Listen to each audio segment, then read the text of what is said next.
All right, number 11. Many people believe that standardized testing causes anxiety. To back up their claims, a sample of 45 Algebra 2 students have their heart rate monitored during state testing. A mean of 75 beats per minute with a standard deviation of 14 beats per minute was found. Construct a 98% confidence interval that represents an expected range of heartbeats for all Algebra 2 students taking their EOC. This is actually a really simple problem. The question is can I get anybody in second period to do it? You're going to hit, I done lost where I was. You're going to hit stat, tests, Z interval. That's all you got to do. Stat, tests, Z interval. All right? Nothing more. Because it's something about people, and that's going to be normally distributed. So that's why we're using a Z interval. Next year, if you take the statistics class, you'll start using what's called T intervals for things that aren't normally distributed. But it's stat, tests, and then we're going to go down to Z interval. We're going to use descriptive statistics. Don't use data, use descriptive statistics. Let's see, the standard deviation was given as 14. The mean is 75. The sample size N was 45, and the confidence level was 98 hundredths, 0.98. And then I hit that calculate button, and I get an answer. And there's my interval. Now, all I'm asking here for is this. I'm not asking for anything else.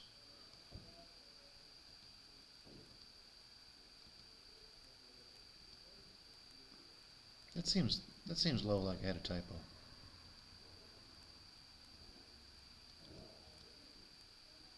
I bet I hit 4 instead of 14. No, it's there.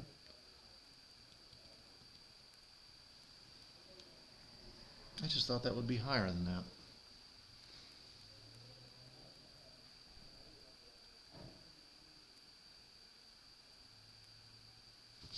Oh, it's about the sample size too. That's what's throwing me off. I was trying to do some math in my head real quick and I had it wrong. That happens.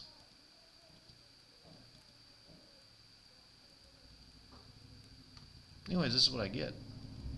And I'm not asking any questions here. Like, I'm not saying, are they justified? I'm not even asking that. But this is in the normal range. Normal range for a 16 to 20-year-old is 60 to 100. So you're going to need a little bit more data. You're going to need some other things. If you think you're going to use heart rate to back up anxiety, it's just not going to happen. So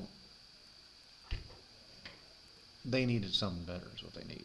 That means nothing. All right, table below shows the food preferences of sports fans whose favorite sport is football or baseball. Find the probability that an individual prefers baseball given they prefer wings. So the only thing that I care about is this whole wings column. It says given they prefer wings. Now I noticed real quick off the bat that 14 and 6 makes 20. And the number of people who prefer baseball is simply 6 out of 20, which is, 3 and 5.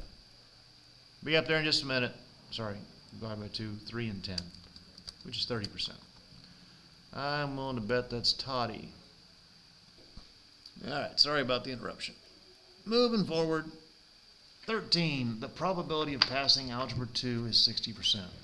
I'm just going to write that down somewhere. Probability of passing algebra is 0.6. The probability of passing Algebra 2 and English 3 is 50. So the probability of algebra and English is 0.5. That's what I'm doing. I'm just writing stuff down. The probability of passing Algebra 2, given you passed English 3, is 65%. So the probability of algebra given English is 0.65. Plain and simple, 0.65. What is the probability of passing English 3? All right. So I'm going to use some formulas I have. I have a formula that says the probability of A given B is the probability of A and B, sitting pretty, over the probability of event B. So let's line this up with what I have here. This would be the probability of algebra given English. It would be equal to the probability of algebra and English, and that would be sitting pretty over the probability of English. So this is what I have, alright? Just plugging crap into a formula. That's all I'm doing, plugging crap into a formula. I need to put a part 2 on this, because I need to add a question to this, because there's something else that needs to be talked about, and you guys need to get these formulas down. Anyways, where was I? I need my pen. So, A given E is 0.65. A and E is 0.5. And I'll just call that X. Alright, cool. All X both sides. And I have 0.65X equals 0.5 because of cancellations. Hopefully you've caught on to those now. So X is simply 5/10 divided by 65/100. It's going to get a little bigger. 5/10 divided by 65/100. It's going to be a bigger number. 0.5 divided by 0.65 is 77%. 0.7692. That might be a little bit low, but it's about 77%. I just made up some numbers. I tried to get them somewhere in the reasonable category. Usually about 90% of your juniors pass English 3. That's the way it usually goes. Now 13 does need some more stuff to it, and I haven't put it on there yet, so I'm going to go ahead and put it on. Whoa, phooey. I hit that button, didn't I? This needs another part. So let me get that in there now. Part 2. What is the probability of passing Algebra 2 or English 3? I need that in there. That needs to be in there because a lot of y'all don't know that formula.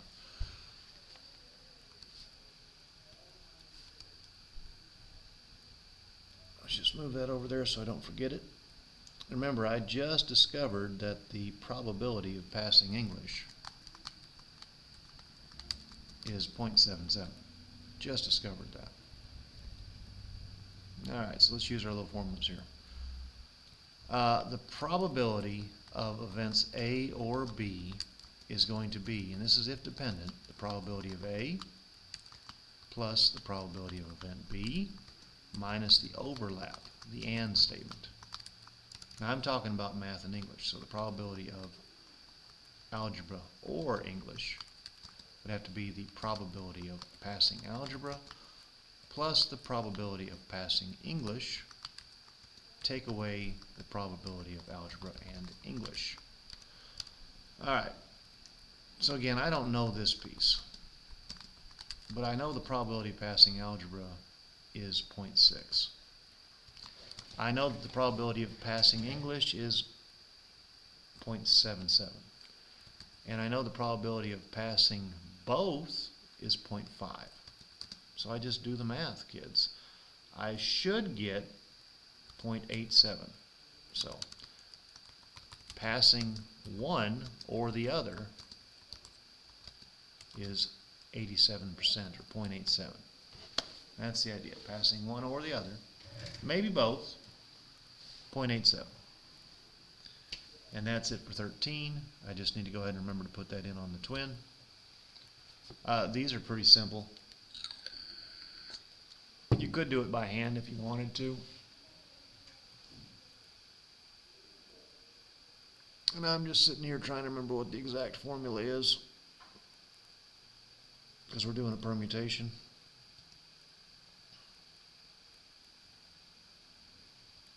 Let's see here. NPR is going to be n factorial. And I can't, yeah, there it is. Sitting pretty over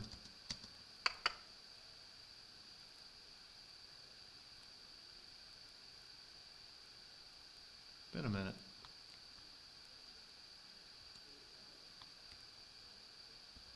minus r factorial r factorial. I've got another interruption here, so give me a second. Well, I'm glad somebody interrupted me because I about wrote down the wrong thing. There we go. That's what I need.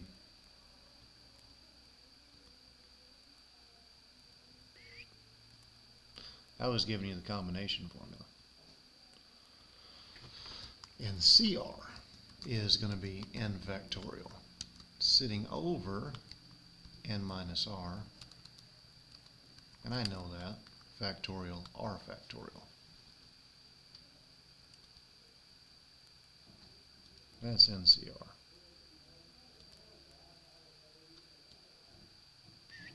There we go. Alright, so if you want to do this by hand, you're more than welcome to. But even by hand, you're probably still going to use a calculator. But there's a reason I'm going over this. Oh, what happened to my screen there? I hit the wrong button again, didn't I? There we go. So this would be 12 factorial over 12 minus 2 factorial. And that should be an n. That should be a permutation. Now, the way this works by hand is not so bad, although there is a lot of stuff. 12 factorial is 12 times 10 times 9 times 8, dot, dot, dot, dot. And that'd be sitting over 10 factorial, which is 10 times 9 times 8 times dot, dot, dot. What you get, and I forgot the 11, didn't I? 12 times 11. What ends up happening is all you're left with is simply 12 times 11. That's all you're left with. So it ends up being 12 times 11, at least on this particular example. And what is that, 132? Anyways, I just wanted to work one of those with you by hand. You know, what's amazing is the number of kids who are not going to be able to do this in a calculator. Case and Allen, you're probably one of them.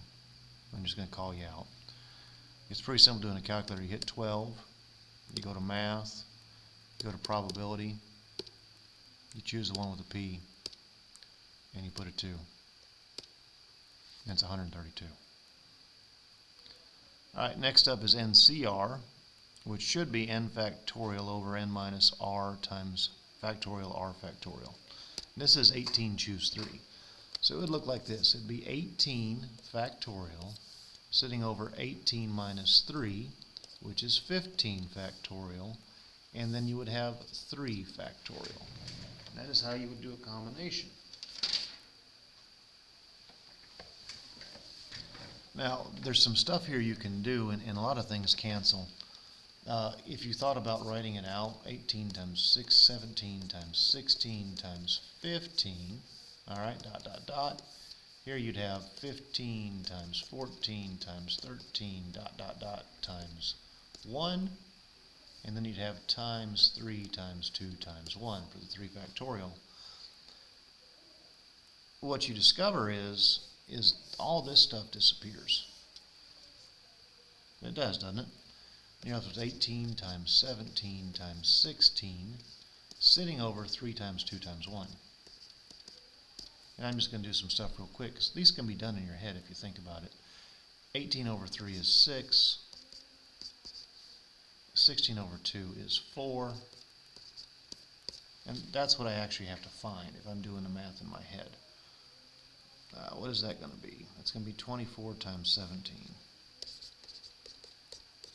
Which is going to be 240 plus 140 plus 28, which is going to be 408, if I'm doing things right. And who knows if I am. And I'm not telling you to do these by hand. I'm not telling you to not use a calculator. I'm not. Good Lord, as tired as I am, I might have missed it. Let's see. So this thing was an 18. Hit 18. Hit math. Scroll on over to probability. Scroll on down to combination. And it was an 18, choose 3. Nope, I missed something, didn't I? What did I miss?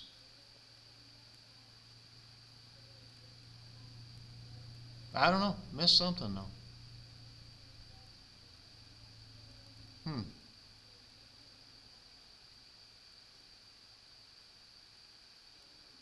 18 over 3 is 6.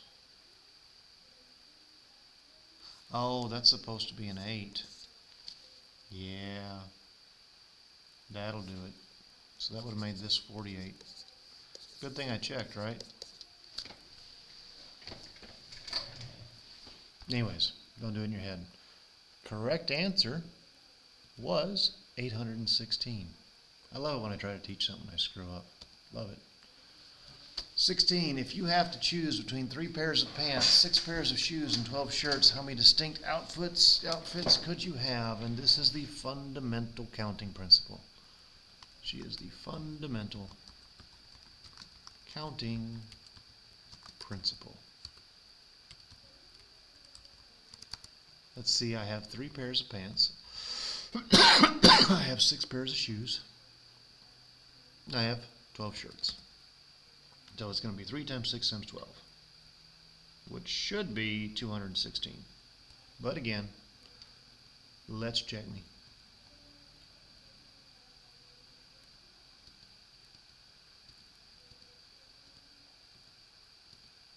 $216. I'm going to pause.